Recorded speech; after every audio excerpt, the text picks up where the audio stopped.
We're joined now by Laurence Gilman, former assistant general manager of the Vancouver Canucks, NHL executive with the Leafs, Coyotes, and Jets. How are you? I'm well, gentlemen. How are you guys? Fantastic. If you saw our Monday poll question, I think we're in line for an admonishment because, of course, Lawrence's line is owners own, managers manage, coaches coach, and players play.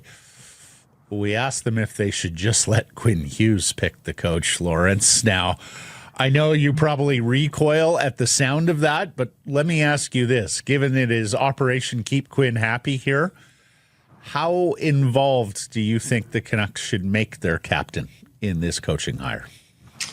I think you probably, look, given the situation and given the impending expiration of the contract and the potential for the player to be a Group 3 free agent, I think that it's probably wise work to at least keep him abreast of what you're doing. I think what you don't want is to hire a guy and find out after the fact that your star player has no affinity for him or has had a bad experience with him. But I would stop short of actually asking the player, do you think we should hire this coach or not? Right. Frame the question differently. You can sort of get to that answer without actually explicitly giving him the power. No right? veto power then? I think the way you do it is you go to him and you say, listen, you're a huge part of what we're doing here. Here are some of the individuals we might be talking to. Do you know anyone who's played for them? Do you know anyone who knows them? Mm-hmm. And therein you get your connection to the player on the hiring process.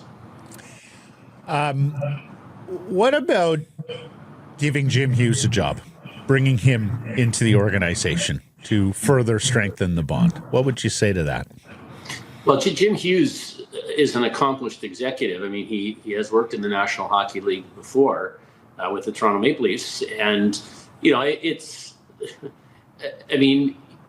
can make an argument that any organization would have interest in Jim Hughes, to strengthen your player development program or in any other role. Whether I would be doing that as a carrot to keep this son happy and wanting to stay, I'm not sure that's a prudent business maneuver, if you ask me. We won't tell anybody that. We'll just just do it. It'll be a completely wink wink nudge nudge parallel move though, Laurence. Has nothing to do with what you're talking about. The stranger things have happened in this industry, so it's not we know. It's not outside the realm of possibility. No, exactly. Yeah. Laurence, since we last talked to you, we now know it's going to be the 15th overall pick for the Vancouver Canucks. Did not jump up in the lottery. So you tell me, does that make the pick more tradable? Now we remember what Rutherford said in his year-end press conference in terms of getting a second line or a top two center is going to be expensive, but it's going to be more expensive not to. What do you think? Is that pick squarely in play now? I would think so. I would think that they have to at least, as we said, priority number one is to get a center iceman. And assuming Elias Pettersson is your first center, you're looking for a number two center and take the pressure off Philip Hedl. Does the 15th overall pick get that accomplished? I have my doubts about that. I know that you talked yesterday or the day before on your podcast about packaging Tom Willander with the 15th pick. If the organization feels that they're not going to be able to sign this player, the combination of those two assets, that capital, that probably would get you a second center of some form or another. If I were to do something like that, personally, I would like the player to be on the younger side, a player that's, if not on his entry-level contract, that's established himself as a second-line center, or someone who's on his second contract and clearly established himself in that capacity. All right. Well, I'll let you ask the question because I know what's coming. Yes, funny you should point it out like that because I've talked to you about my pet project that you go get the original third-round pick for the Vancouver Canucks from the Montreal Canadiens. You've got a better third-round pick anyhow. So for the sake of offer sheeting. So that you have the offer sheet thread in your back pocket at the very least. And then you call Minnesota, who demoted Marco Rossi to the fourth line. Rossi commented on it today. Didn't love that assignment at all. He's a smaller second line center, which doesn't really fit Bill Guerin's modus operandi. Do you call up Bill Guerin and say, listen, I'm probably going to offer sheet your guy anyway. Do you want to talk about Marco Rossi and make a trade there? Well, let's talk about the offer sheet side first. If I'm not mistaken, Minnesota has a fair amount of cap space available next year. So I don't know that Bill Guerin is going to necessarily be swayed by the threat of the offer sheet. I think he might very well be swayed by the offer of the 15th pick and Lander if you get to that point. But look, obviously having that pick back from Montreal does give them a different option. The nuclear option, as we like to call it. Mm-hmm. So there's a case to be made for going and doing it.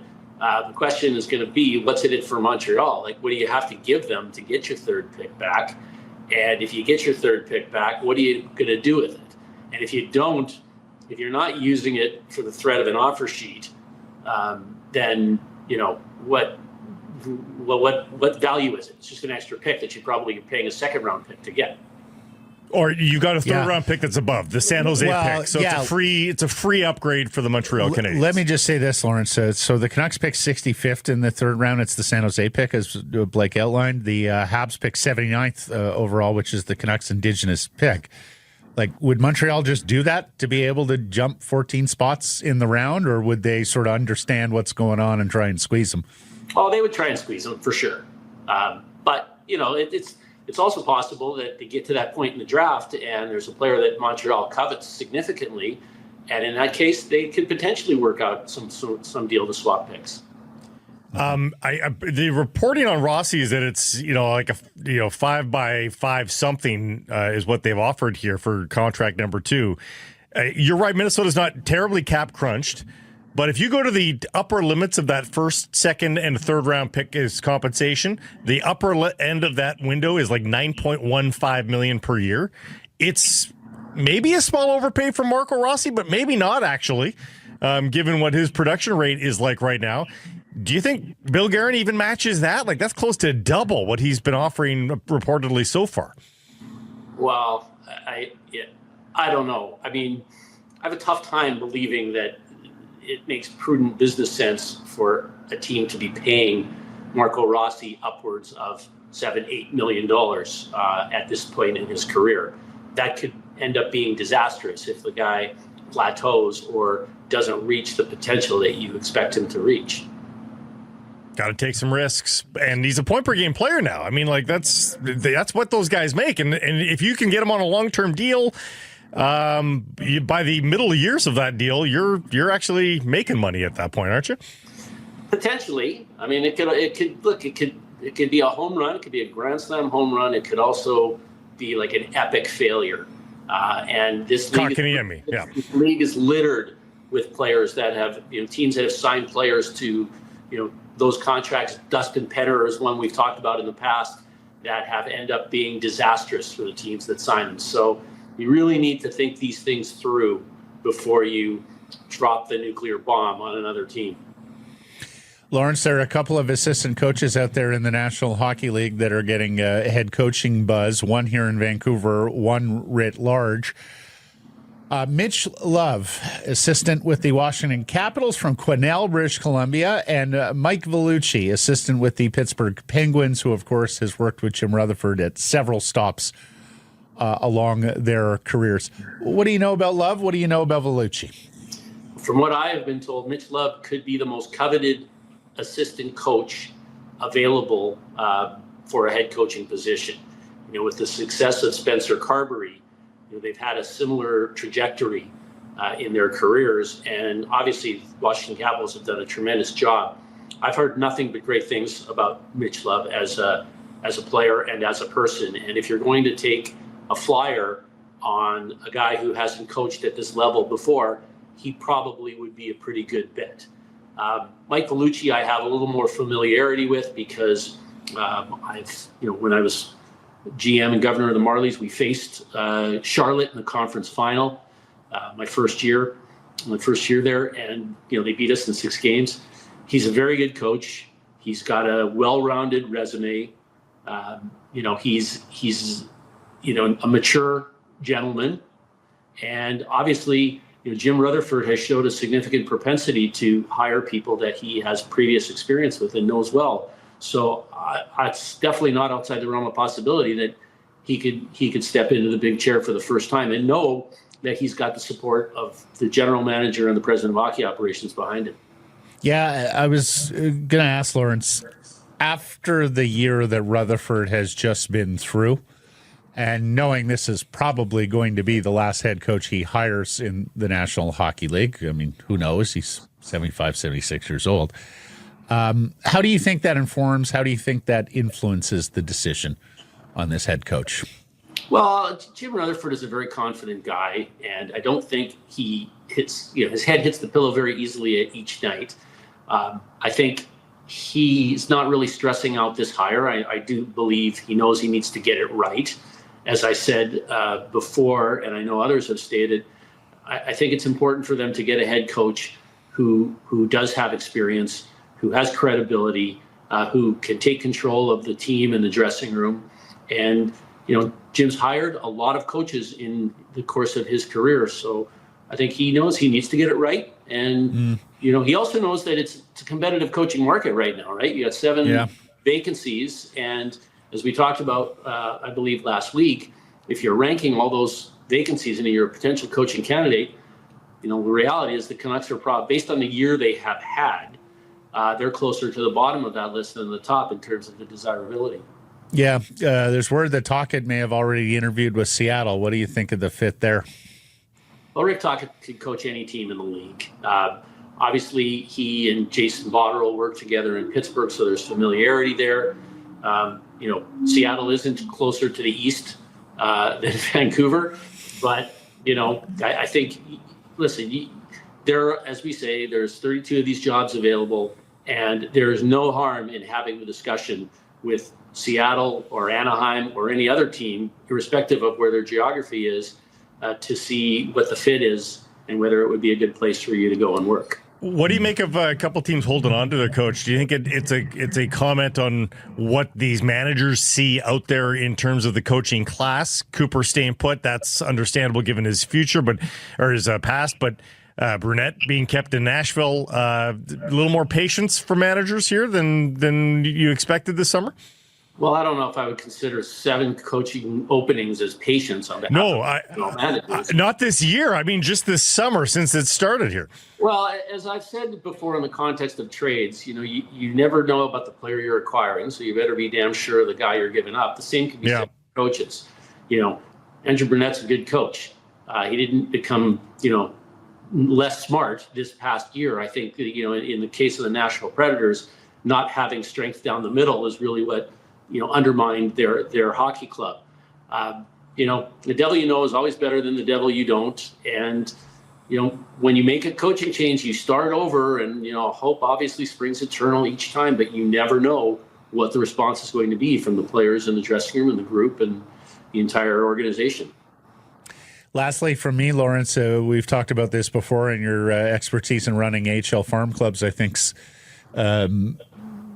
is going to be helpful here. But the Abbotsford Canucks, much of their late season run was fueled by prospects, young players who may still have NHL futures or most definitely have NHL futures.